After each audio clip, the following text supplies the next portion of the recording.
नमस्कार, आप देख रहे हैं दूरदर्शन किसान। खेती और किसानी से जुड़ी नवीनतम जानकारियों के साथ इस खास कार्यक्रम में आप सभी का स्वागत है। मैं हूं अदिति शर्मा। आइए बताते हैं क्या है नया आज के कार्यक्रम में। भारत 75 लाख से अधिक रोगियों के स्वस्थ होने के साथ वैश्विक रैंकिंग में शीर्ष पर बना हुआ है। भारत 75 लाख से अधिक रोगियों के स्वस्थ होने के साथ वैश्विक रैंकिंग में शीर्ष पर बना हुआ है। पिछले 2 महीनों में सक्रिय मामलों के प्रतिशत में 3 गुना से अधिक की कमी देखी गई है। भारत ने कोविड-19 के नमूनों की जांच में कुल 11 करोड़ का आंकड़ा पार किया है। खरीफ विपणन सीजन 2020-21 के दौरान न्यूनतम समर्थन मूल्य का क्रियान्वयन। एरो इंडिया 2021 के लिए मीडिया पंजीकरण की आज से शुरुआत। नए कानून से होगी किसानों की आमदनी में बढ़ोतरी। आइए अब देखते हैं विस्तार से। भारत कोविड-19 से स्वस्थ होने वाले रोगियों की संख्या में वैश्विक रैंकिंग में शीर्ष पर बना हुआ है। कुल स्वस्थ होने वालों का आंकड़ा आज 75 लाख को पार कर गया। देश में पिछले 24 घंटों के दौरान कोरोना वायरस महामारी से 53,285 लोग स्वस्थ हुए हैं। आइए देखते हैं इसी पर आधारित ये खास रिपोर्ट। भारत कोविड-19 से स्वस्थ होने वाले रोगों की संख्या में वैश्विक रैंकिंग में शीर्ष पर बना हुआ है। कुल स्वस्थ होने वालों का आंकड़ा आज 75,44,798 को पार कर गया। सक्रिय मामलों में भी लगातार कमी दर्ज की जा रही है। वर्तमान में देश में कोविड-19 के सक्रिय मरीजों की संख्या 5,61,908 है। देश में कोविड-19 के मामलों में सिर्फ 6.83% ही है। सिर्फ 2 महीने की अवधि के दौरान सक्रिय मामलों के प्रतिशत में 3 गुना से अधिक की कमी देखी गई है। 3 सितंबर को सक्रिय मामलों का प्रतिशत 21.16 था।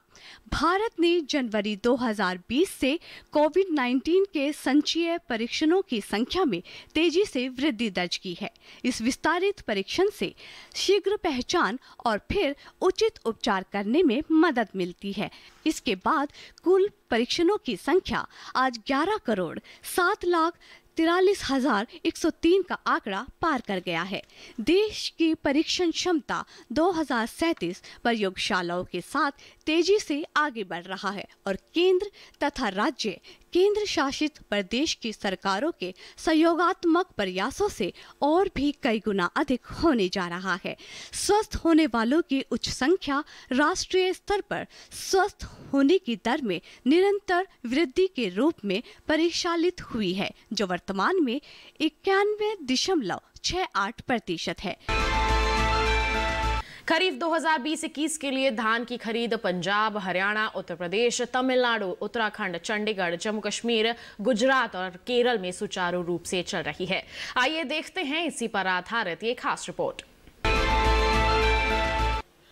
खरीफ विपणन सत्र केएमएस 2020-21 के दौरान सरकार द्वारा अपनी मौजूदा एमएसपी योजनाओं के अनुसार ही किसानों से न्यूनतम समर्थन मूल्य पर खरीफ फसलों की खरीद प्रक्रिया जारी है, जिस प्रकार से पिछले सत्रों में होती रही है। खरीफ 2020-21 के लिए धान की खरीद पंजाब, हरियाणा, उत्तर प्रदेश, तमिलनाडु, उत्तराखंड, चंडीगढ़, जम्मू कश्मीर, केरल और गुजरात में सुचारू रूप से चल रही है। 27 अक्टूबर 2020 तक इन राज्यों तथा केंद्र शासित प्रदेशों के किसानों से 170.53 लाख मीट्रिक टन से अधिक धान की खरीद की जा चुकी है, जबकि पिछले वर्ष की समान अवधि की तुलना में 134.85 लाख मीट्रिक टन धान की खरीद हुई थी। इस वर्ष में अब तक हुई धान की खरीद में पिछले वर्ष से 26.46% की वृद्धि दर्ज की गई है।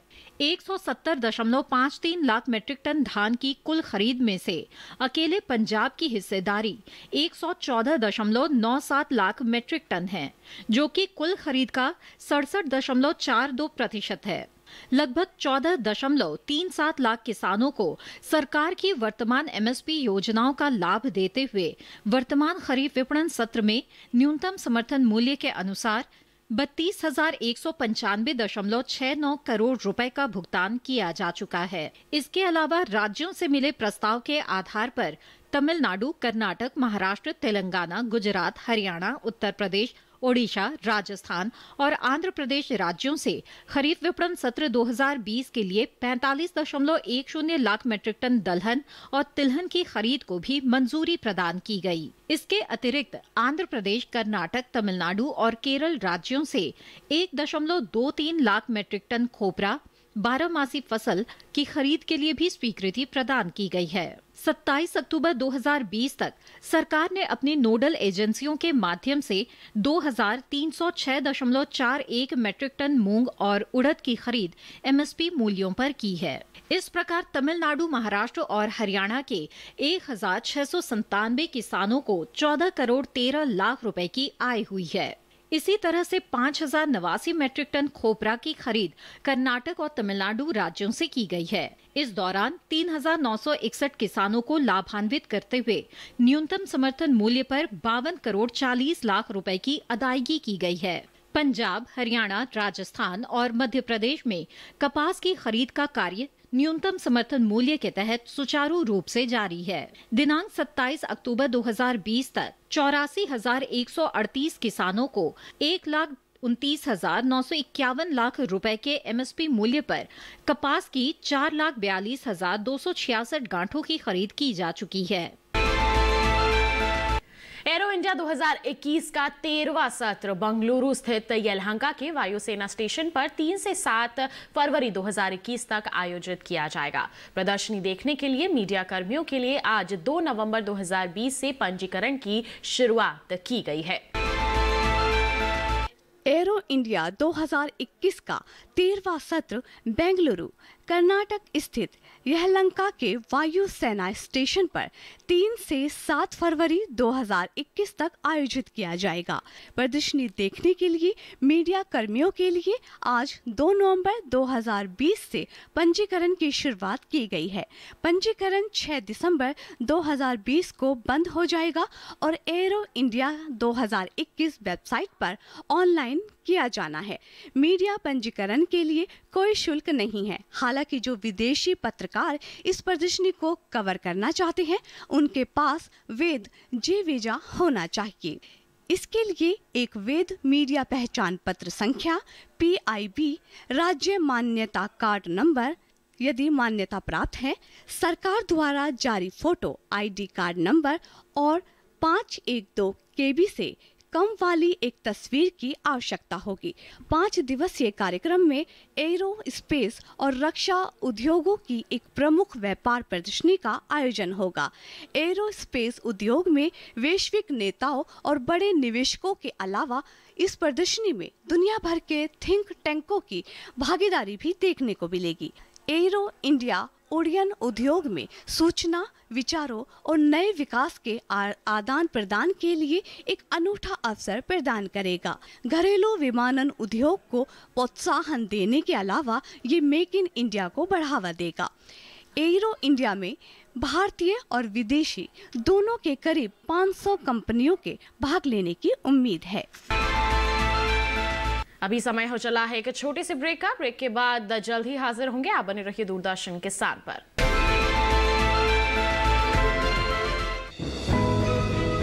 ये कामयाबी है अन्नदाता की, ये कहानी है खेत और खलिहानों की। कैसे करें अपने पशुओं की देखभाल, जानिए गांव-गांव के किसानों का हाल। देखिए गांव किसान सोमवार से शुक्रवार दोपहर 12:05 पर।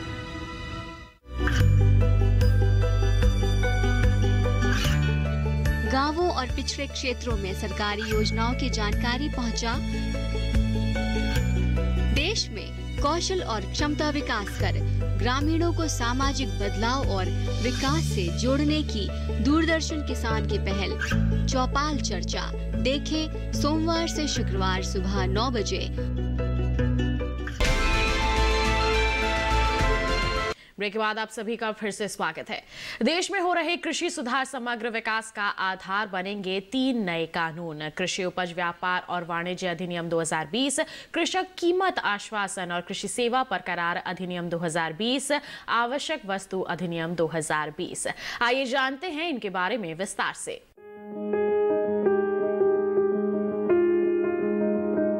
कृषि में कई अहम सुधार करने के लिए सरकार ने उपज बिक्री की व्यवस्था में कई जरूरी बदलाव किए हैं। इस दिशा में सरकार ने कृषक सशक्तिकरण व संरक्षण, कीमत आश्वासन और कृषि सेवा पर करार अधिनियम 2020 लागू किया है। इस अधिनियम के लागू हो जाने से अब किसान उपज से खाद्य उत्पाद बनाने वाले प्रोसेसर्स, व्यवसायिक कंपनियां, थोक और फुटकर विक्रेताओं और निर्यातकों के साथ कृषि उपज की बिक्री के लिए सीधे करार या व्यावसायिक समझौता कर सकेंगे। करार हो जाने के बाद फसल की अच्छी पैदावार के लिए जरूरी साधन या इनपुट्स उपलब्ध कराने की पूरी जिम्मेदारी खरीदार की होगी। अधिनियम के लागू हो जाने से अब पैदावार के दौरान फसल पर किसान का मालिकाना हक बना रहेगा। वहीं किसानों को उपज की बिक्री पर होने वाला खर्च भी नहीं देना पड़ेगा, यानी किसानों के मुनाफे में पहले के मुकाबले खासी बढ़त होगी। फसल का बीमा तो कराया ही जाएगा, साथ ही जरूरत होने पर किसान वित्तीय संस्थानों से कर्ज भी ले सकेंगे। इतना ही नहीं, किसानों को मौसम के जोखिम और बाजार के उतार चढ़ाव से भी सुरक्षा मिलेगी। ये अधिनियम अनुबंधित किसानों को नियमित और समय पर भुगतान की सुविधा भी देता है। जाहिर है कि कृषि में हुए इन सुधारों से किसान काफी फायदे में रहेंगे। इसमें से एक कानून है कृषि उपज व्यापार तथा वाणिज्य संवर्धन एवं सुविधा अधिनियम 2020। इस कानून के बनने से एक ऐसी कानूनी व्यवस्था लागू होगी जिसमें किसान को अपनी उपज, जो उसका उत्पाद है, उसको बेचने की स्वतंत्रता मिलेगी। वो उत्पाद वो किसे बेचे, कब बेचे, कितने दाम पे बेचे, ये इसको निर्धारण करने की किसान को उसको चॉइस मिलेगी और इससे वह अपने उत्पाद का राज्य के अंदर या अंतर्राज्यीय व्यापार कर सकेगा और उसको इसके लिए ना तो कोई फीस लगेगी, ना कोई कमीशन देनी होगी। और इसमें एक ट्रेड एरिया का परिकल्पना की गई है और ये ट्रेड एरिया वो क्षेत्र है जहाँ पर जो APMC कानून से द्वारा स्थापित मार्केट है, उसके बाहर का जो क्षेत्र है उसको ट्रेड क्षेत्र की परिभाषा में लाया गया है। और इस क्षेत्र में अगर किसान किसी भी निर्यातक, किसी भी रिटेलर, डिस्ट्रीब्यूटर, होलसेलर के साथ अपनी उपज को बेचना चाहता है तो उसको पूरी स्वतंत्रता रहेगी और उसका इसके लिए पूरा एक कानूनी ढांचा उसके पास उपलब्ध रहेगा। तो ये एक बहुत बड़ा सुधार आएगा। इसी के साथ वक्त हो चला है एक और छोटे से ब्रेक का। आप कहीं मत जाइए, जल्द ही हाजिर होंगे। बने रहिए दूरदर्शन किसान पर।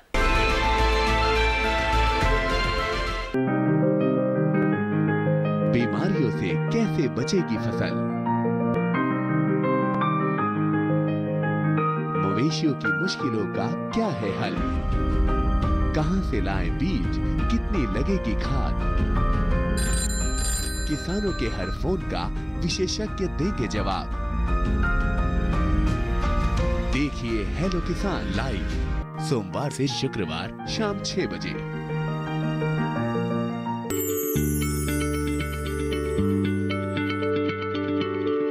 क्या आप किसी बीमारी से परेशान हैं?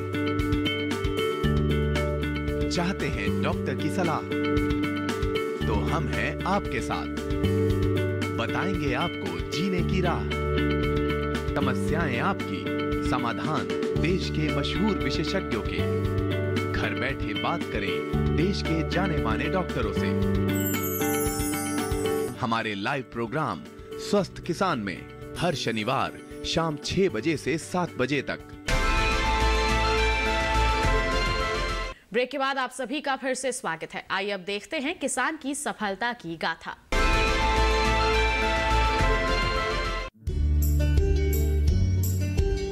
कमला पुजारी का जन्म कोरापुट जिले में आदिवासी बहुल गांव में एक गरीब परिवार में हुआ था।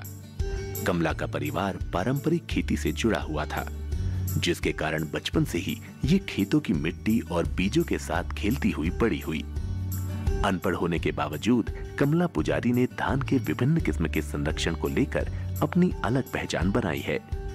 कमला पुजारी हमेशा से पारंपरिक धान के बीज के लिए जानी गई हैं। कमला के प्रयासों को राष्ट्रीय स्तर पर मान्यता मिली जब राष्ट्रपति रामनाथ कोविंद ने उन्हें 16 मार्च 2020 को पद्मश्री पुरस्कार से सम्मानित किया। कमला को उनकी कड़ी मेहनत और समर्पण के कारण पहचान मिलती आई है। यही कारण है कि उन्हें पहले भी कई और सम्मानित पुरस्कार मिलते रहे हैं। इससे पहले उन्हें 2004 में ओडिशा राज्य सरकार द्वारा सर्वश्रेष्ठ महिला किसान सहित कई पुरस्कारों से नवाजा गया था। कमला हमेशा पारंपरिक खेती के लिए समर्पित रही हैं। इसके लिए ओडिशा के जयपुर में MS स्वामीनाथन रिसर्च फाउंडेशन से बुनियादी खेती की तकनीक भी सीखी। फाउंडेशन ने कमला को अपने गांव की कुछ अन्य महिलाओं के साथ एक बीज बैंक बनाने में भी मदद की। अपने प्रशिक्षण के समाप्त होने के बाद कमला ने अन्य लोगों और साथी किसानों को रासायनिक उर्वरकों का उपयोग बंद करने के लिए प्रोत्साहित किया। वो और कुछ साथी ग्रामीणों ने समूह बनाए और घर घर जाकर आसपास के गांवों में जैविक खेती के बारे में जागरूकता फैलाई। उनके प्रयासों के परिणाम स्वरूप पटपूत गांव और नवरंगपुर जिले के पड़ोसी गांवों में किसानों ने रासायनिक खाद छोड़ दी। MS स्वामीनाथन रिसर्च फाउंडेशन में परीक्षण समाप्त होने के बाद कमला जैविक खेती में जुट गई। कमला खुद तो जैविक खेती करती ही थी, साथ ही गांव के अन्य किसानों को भी रासायनिक उर्वरकों के उपयोग से होने वाले नुकसान के बारे में भी अवगत कराती थी। यही नहीं, रासायनिक उर्वरकों को खेती में इस्तेमाल न करने के लिए और बंद करने के लिए प्रोत्साहित भी करती थी। कमला ने दुर्लभ प्रकार के 100 से ज्यादा बीज जैसे धान, हल्दी, तिल्ली, काला जीरा, महाकांता और फूला एकत्र किए हैं। इन्होंने धान की उन देसी किस्मों का संरक्षण किया है जो लगभग विलुप्त ही हो चुकी थी। वर्ष 2002 में कमला जैविक खेती पर आयोजित एक कार्यशाला में भाग लेने के लिए दक्षिण अफ्रीका के सबसे बड़े शहर जोहान्सबर्ग गई, जहां जैविक खेती के लिए किए जा रहे उनके प्रयासों के लिए दुनिया भर के प्रतिभागियों ने उनकी सराहना की। वर्ष 2018 में इन्हें ओडिशा राज्य बोर्ड के सदस्य के रूप में मनोनीत किया गया। कमला पुजारी पहली ट्राइबल महिला हैं जिन्हें ये गौरव प्राप्त हुआ। इस प्रकार इन्होंने आने वाले युवा किसानों के लिए प्रोत्साहन का काम किया।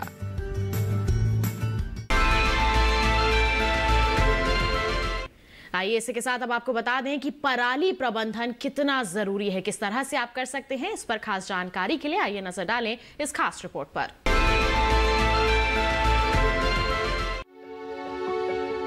दरअसल पराली जलाने की बड़ी समस्या दिल्ली, पंजाब, हरियाणा और पश्चिमी उत्तर प्रदेश में देखने को मिलती है और यहीं का धुआं दिल्ली को अपनी चपेट में लेता है। इसलिए सरकार इन सीटू फसल अवशेष प्रबंधन में इन्हीं राज्यों पर ज्यादा ध्यान दे रही है। ये ऐसी योजना है जिसमें खेत के अवशेष खेत में काम आ जाते हैं और अगली फसल के लिए उपयोगी भी साबित होते हैं। जाहिर है, जब खेत के अवशेष खेती के ही काम में ले लिए जाएंगे तो वायु प्रदूषण अपने आप कम हो जाएगा। इस काम में कृषि विज्ञान केंद्र, राज्य कृषि विभाग और कृषि विश्वविद्यालयों का भरपूर सहयोग मिल रहा है। बल्कि कुल मिलाकर 100 सार्वजनिक संस्थान पराली प्रबंधन के काम में लगे हुए हैं। इन सीटू फसल अवशेष प्रबंधन में पराली प्रबंधन की विधियों को किसानों तक पहुंचाया जा रहा है। उनके बीच जागरूकता लाई जा रही है और पराली प्रबंधन की मशीनें उपलब्ध कराई जा रही है। इन मशीनों को किसान चाहें तो खुद भी खरीद सकते हैं या फिर किराए पर ले सकते हैं। वैज्ञानिक गांव-गांव जाकर मशीनों को प्रदर्शित कर रहे हैं ताकि किसान अपनी आंखों से इनके फायदे देख सकें और फिर इन्हें अपना सकें। धान काटने के बाद किसानों को जल्द से जल्द गेहूं बोना होता है। धान की पराली को जुताई के जरिए नष्ट करना मुश्किल होता है और इसे गलने में भी समय लगता है। ऐसे में उनके पास खेतों में ही इसे जला डालने के अलावा और कोई चारा नहीं होता। अब वैज्ञानिकों ने ऐसी तकनीक इजाद की है जिसके जरिए बिना जुताई के ही धान के खेत में गेहूं की बुआई की जा सकती है। हैप्पी सीडर इसमें सबसे प्रमुख भूमिका निभा रहा है। पराली, जिसे किसान बेकार की वस्तु समझ रहे हैं, दरअसल ये बहुत ही काम की चीज है। ये अच्छी खाद भी है, पलवार भी और खरपतवार नाशक भी। जाहिर है इसके इस्तेमाल से किसानों की लागत कम हो जाती है और फसल भी अच्छी होती है। पराली प्रबंधन के मामले में खुद प्रधानमंत्री दिलचस्पी ले रहे हैं।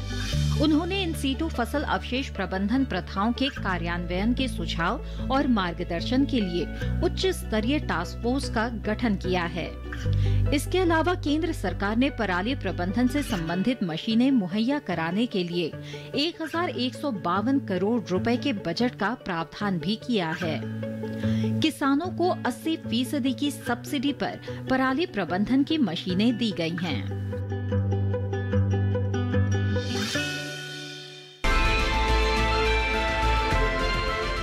इसके साथ आज के कार्यक्रम में बस इतना ही। अगले अंक में मुलाकात करेंगे, तब तक के लिए दीजिए इजाजत। आप बने रहिए दूरदर्शन किसान पर। नमस्कार।